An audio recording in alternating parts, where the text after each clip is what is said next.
Does anyone have a question?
Does anyone have a question they'd like to ask?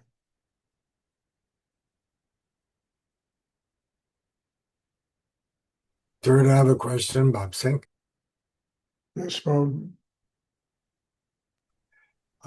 Some of us are actually getting a bit older, and so I notice sometimes memory is slow and functioning, and there's a part of me that wants to panic, and another part that says, "No, I'm not going to go there."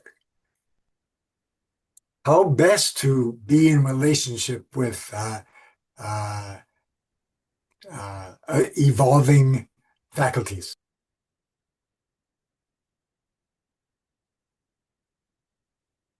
Uh,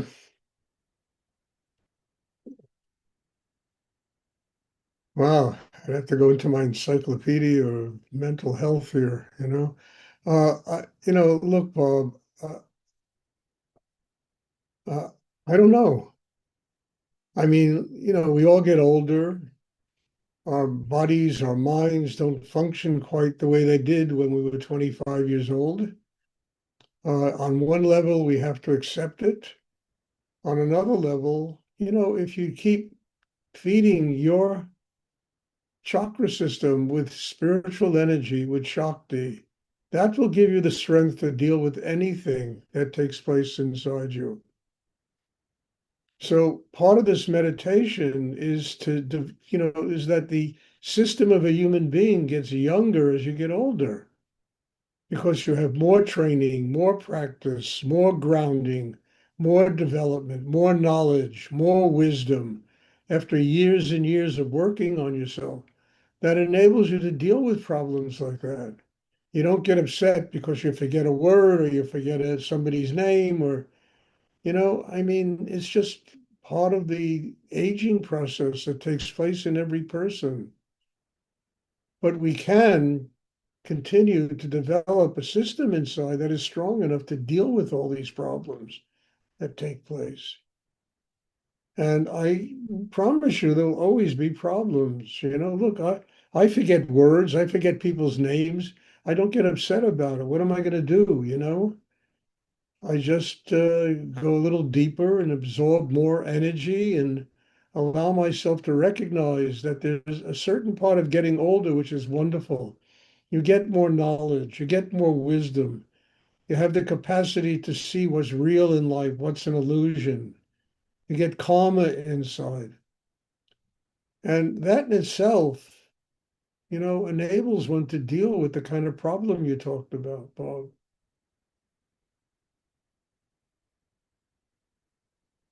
Because that spiritual energy not only feeds the chakras, it feeds every cell, every muscle, every bone in your body. And it's a healing energy. It's an energy that allows you to deal with all of these kind of problems that take place in people as they get older.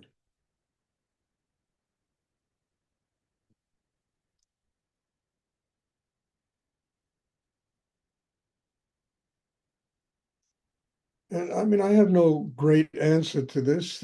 I mean, it's a serious problem in the world. And all these research scientists are looking for answers to this thing of, problems with the mind and problems.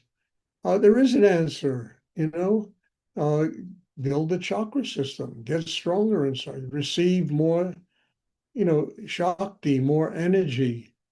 Let that energy build strength inside yourself, and because most of those problems that take place in the mind is because people live in this polarized state of consciousness.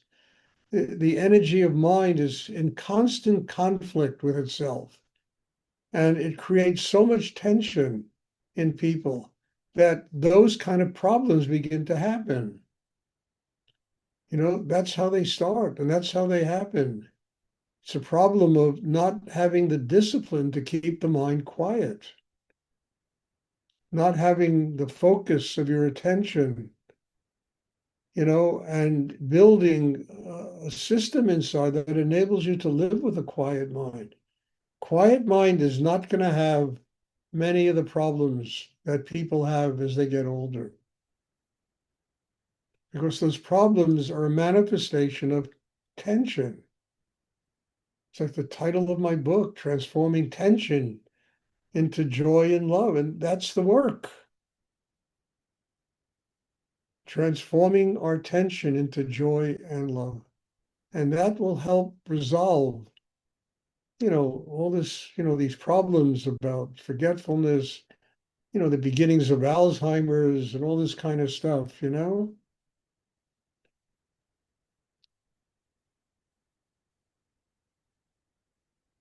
We have to learn to master the internal chaos. I say this over and over again. I've written an entire book about it. We have to learn to master our own internal chaos. That will resolve so many problems that take place inside people, especially problems with the mind and emotions and, that kind of energy. So I think it's an extension of this work we do to give us the ability, and to give us the internal strength that we can deal with those lapses and those things that take place as people get older.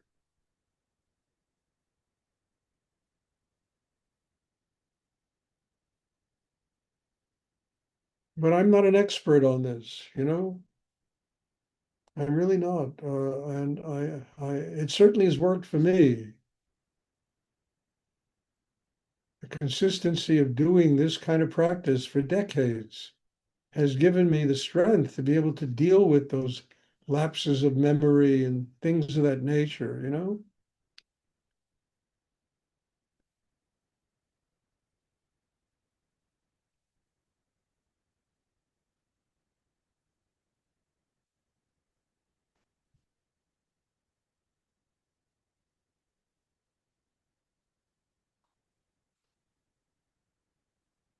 Well, does anyone else have another question they would Thank like? you, Stuart. That was a great answer. You're welcome, Bob. I mean, I don't think, I mean, look, the answer to most questions exists inside each and every one of us. That's where the real answers are. I mean, all I'm trying to do is provide a little energy and clarity to show you where to go if you want real answers. They're inside yourself. They're not in the material world. They're not in the mental world. They're not in, all the stuff we see outside ourselves, all this, the objective world. They're inside each and every one of us. Every great book that's ever been written, Bible, the Bhagavad Gita, it's the person who wrote the book was just nothing more than a channel for that energy flowing through them.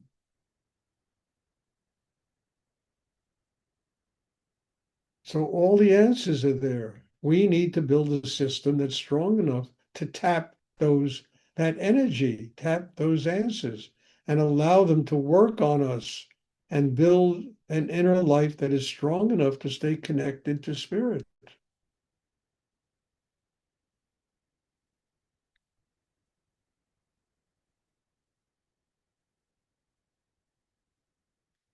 It's too easy to point the finger. Oh, it's their fault. It's their.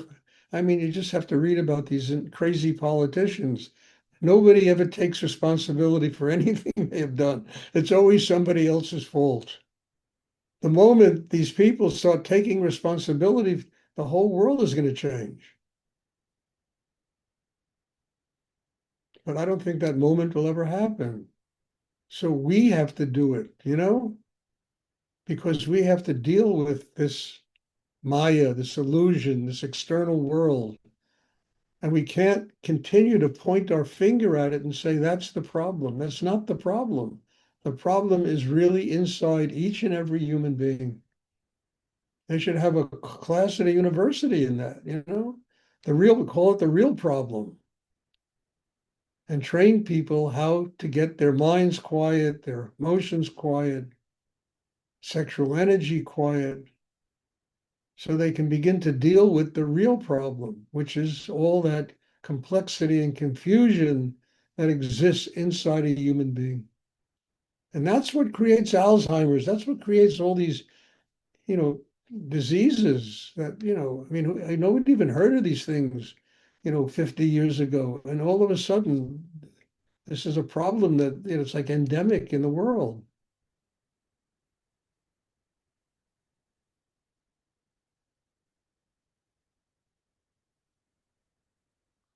So the answer really to that question, Bob, is it's inside each and every one of us. And the deeper we go inside and more we tap spiritual energy, the quicker we will get those answers. And not only get the answers, but allow them to become living principles in our life.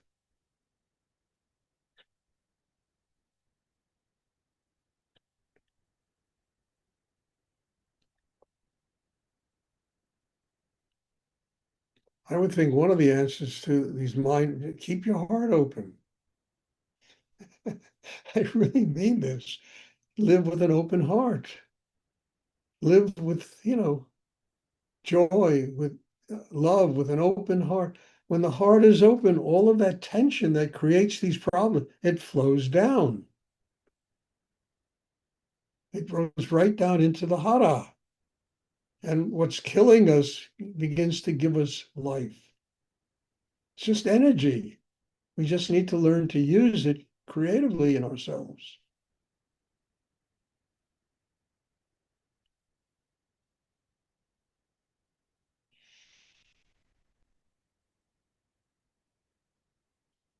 And stop pointing our fingers.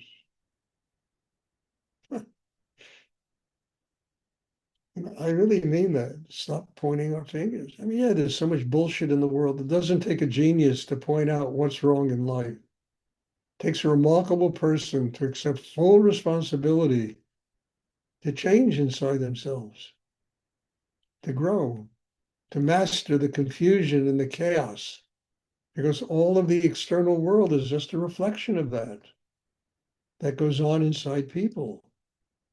Now, 8 billion people are not going to do this, but we can do this. We have technique, we have a meditation practice that really can guide us in how to do what I'm talking about.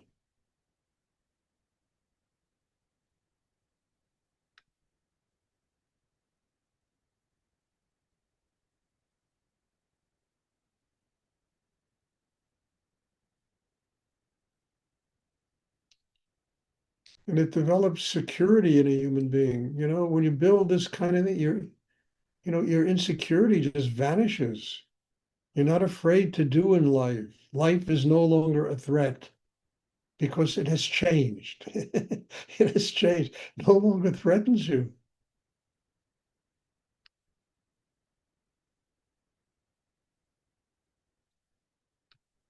Does anyone else have a question they would like to?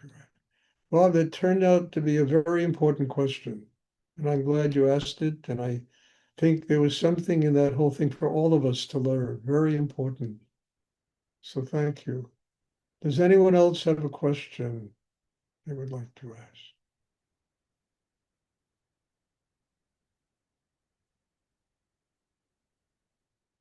Okay, if there are no more questions, there will be meditation tomorrow at 1 o'clock and also at 7:30. On Sunday, I am not sure there's going to be a class, the 1 o'clock class. I don't know yet because I have to go away this weekend. And it depends on when I can get back here. And so, but I'll let you all know, if there's not going to be a class, I will notify everybody. If there is going to be a class, you'll get an invitation probably around noon, for the 1 o'clock class. So thank you. Bless you all. Thank you. Have a wonderful evening. God bless you. And let's all take this energy in and take all these incredible teachings that are coming. And they're not me doing it. It's this higher energy that is providing us with this unbelievable level teaching. Let's take it in and begin to make it a living principle about how we function every day. And I think then that would show the value of this meditation practice. That each and every one of us can take in that energy and allow it to become a guide that enables us to live consciously every day of our lives. So thank you and bless you. And I'm looking forward to seeing everybody soon. Thank you. Thank you, Stuart. You're welcome. Thank you, Stuart. You're welcome. Thank you. Good night.